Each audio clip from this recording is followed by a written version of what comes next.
মোমেন্টের পেছনের গল্প তো দেখিয়ে দিল। ও যেভাবে আমার পাশে ছিল, যেভাবে ছায়ার মতো আমাকে আগলে রেখেছে, তো আমার স্পেশাল ডেতেই আসলে ওকে একটু সবার সামনে। বিচ্ছেদের পর পরীর বাসায় এসেছিল রাজ, রান্না করেছেন নায়িকা নিজেই। তারকা দম্পতি রাজপরীর বিচ্ছেদ হয়েছে প্রায় 2 বছর। বিচ্ছেদের পর থেকে তাদের দুজনের মুখোমুখি দরজা বন্ধ। তাদের একমাত্র সন্তান পূর্ণ বেড়ে উঠেছে পরীর কাছেই, কিন্তু সম্প্রতি জানা গেল পরীর বাসায় গিয়েছেন রাজ। বিষয়টি নিয়ে গণমাধ্যমের কাছে মুখ খুলেছেন এই অভিনেত্রী। সংবাদ মাধ্যমে নিজের বাসায় রাজের যাওয়ার বিষয়টি স্বীকার করেছেন পরীমণি। অন্য একটি বিষয়ের জন্য রাজ বাসায় এসেছিল, সেটিও বলেন পরীমণি। বিচ্ছেদ হওয়ার পর পরীর সঙ্গে নাকি দেখাই হয়নি, সেজন্যই দেখা করতে বাসায় গিয়েছিলেন।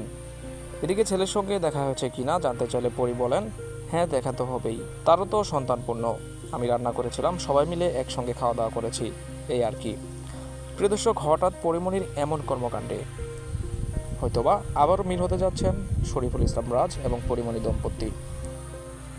আপনার কি মনে হয়? এ ব্যাপারে আপনাদের মন্তব্য অবশ্যই আমাদের কমেন্ট বক্সে জানাবেন।